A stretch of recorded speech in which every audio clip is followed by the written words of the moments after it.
sallallahu ala Muhammad sallallahu alaihi wasallam sallallahu ala Muhammad sallallahu alaihi wasallam.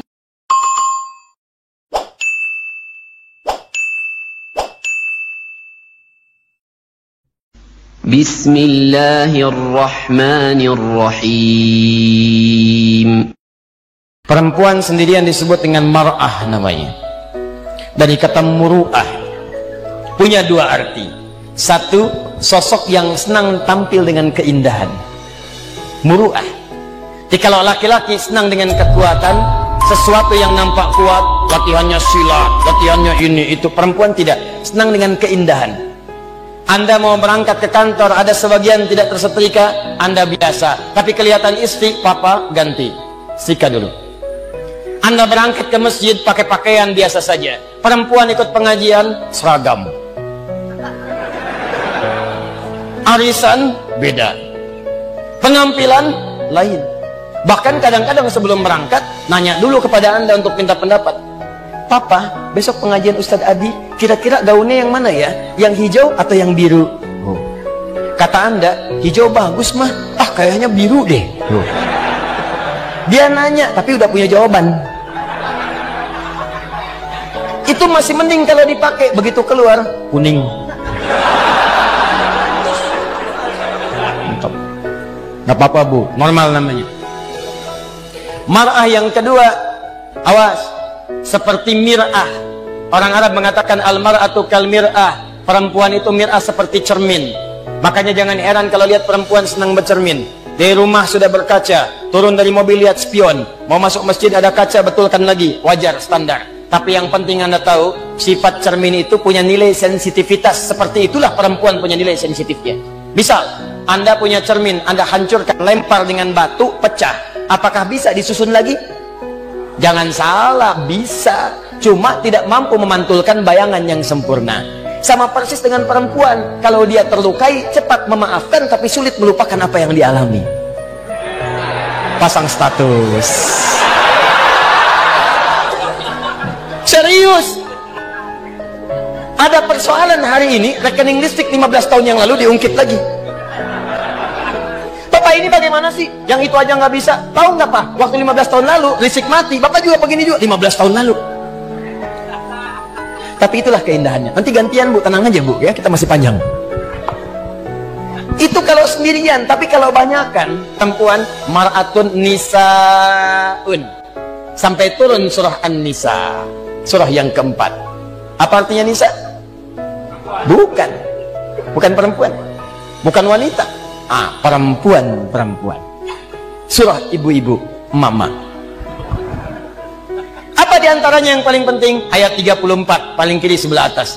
Kenapa disebut dengan An-Nisa? Dari kata nasa diantaranya. Sifat yang mudah kemudian tersentuh dan mudah mencurahkan apa yang dirasakan. Suka cerita. Dan kadang-kadang yang diceritakan hal yang seharusnya tidak dibuka. Kata Allah, fasolihatu qanitatun hafizatu lil ghaibi bima hafizallah. Perempuan solihah itu taati Allah dengan menaati suami pada yang baik-baik. Yang kedua, jangan membuka aib keluarga pada orang lain setelah Allah menutupnya.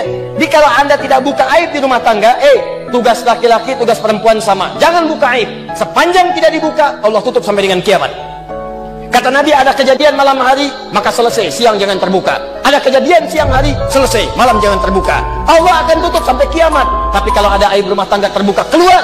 Maka kata Allah, jangan salahkan yang menyebarkan. Kamu sendiri yang salah. Saya sudah tutup, kenapa kamu buka? Bima hafizallah. Allah yang tutup, kalian yang buka. Nah ini kadang-kadang tidak sadar. Karena perempuan punya sifat berbagi, suka cerita. Sependiam apapun kalau sendirian, kadang-kadang kalau sudah bertemu temannya, kumpul cerita. Sifatnya pengajian, begitu kumpul bertemu dengan kawan, mulai bertanya, "Ukhti apa kabar?" "Baik." "Sehat?" "Sehat." "Suami bagaimana?" "Di situ masalahnya." "Masalah." "Ih, gak nyangka ya?" "Nyangka." Kumpul, "Ada apa, ada apa?" Yang satu misah. "Ah, saya tidak mau lah." "Kenapa?" Tidak, itu dosa. Jangan seperti yang itu ya. Itu tuh begini. Nah, sama.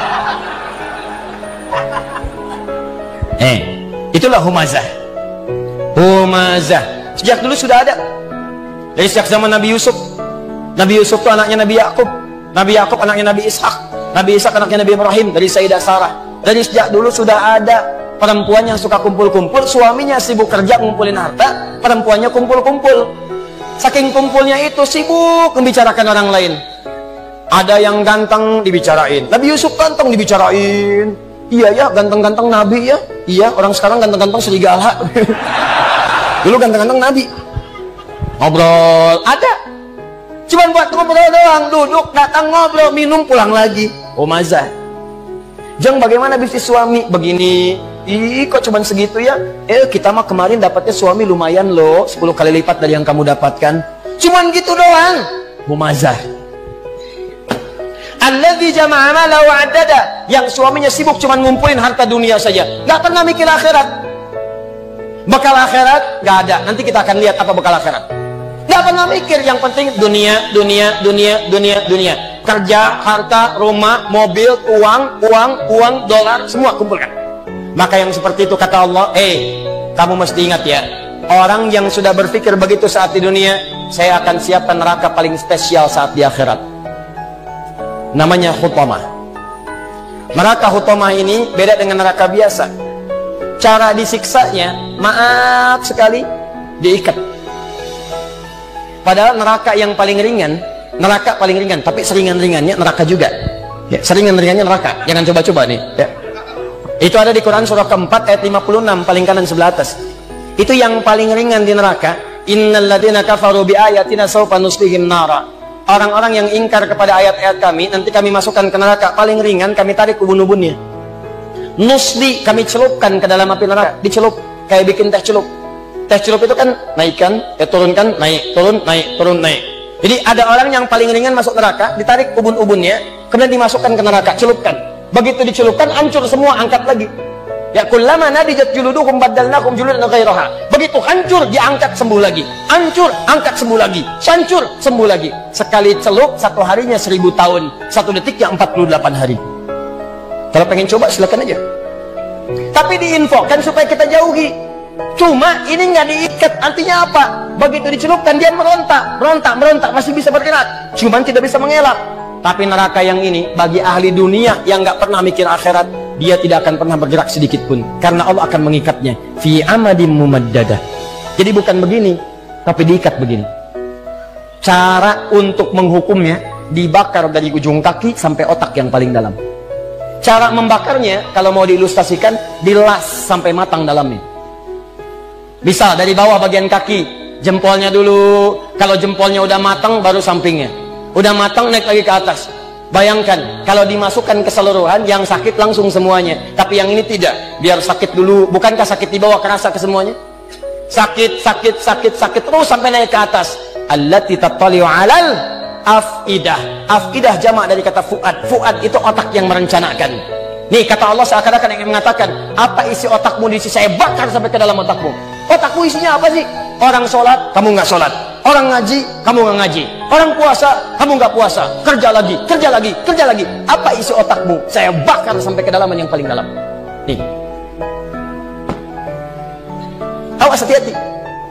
Dan sifatnya muqsadah. Muqsadah itu sudah mengintai. Jadi kalau ada orang bercita-cita cuma dunia saja, itu nerakanya sudah mengintai. Nih dia teman saya nanti nih. Paham? Ini bagian yang pertama. Karena itu saya ingin ajak Anda semua, jangan cukupkan hidup kita visinya cuma sampai di sini. Contoh paling gampang ya, paling gampang. Kuliah hanya untuk dapat ijazah, itu dunia. Kuliah hanya untuk dapat kerja, dunia. Nikah hanya untuk bisa mengeluarkan hasrat seksual, dunia. Dapat handphone hanya untuk pasang status, dunia. Maaf, dapat pakaian hanya untuk tampil mewah gaya, itu dunia. Kalau Anda ingin siapkan sampai bekal yang terakhir, dan ini bagian akhir pembahasan kita, Ustadz, saya tahu saya akan meninggalkan dunia. Saya pengennya semua bekal saya bisa dibawa ke alam kubur sampai dengan ke akhirat. Bagaimana caranya?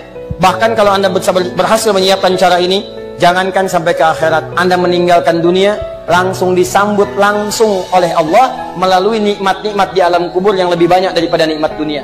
Yang kalau Anda dapatkan nikmat di sini, ini belum ke akhirat. Anda punya bekal akhirat di alam kubur sudah dimuliakan. Dunianya ditinggalkan, tapi Allah berikan nikmat akhiratnya dan diberikan pendahuluan di alam kuburnya. Saking dahsyatnya, ada di antara mereka kata Allah yang kalau bisa, artinya nggak bisa. Kalau mereka mampu, mereka akan balik lagi kepada keluarga yang sedang nangis, yang sedang sedih. Kata mereka, kalian jangan nangis ya, jangan sedih, jangan takut. Kalau bisa, cepat ke sini. Di sini lebih enak daripada di situ.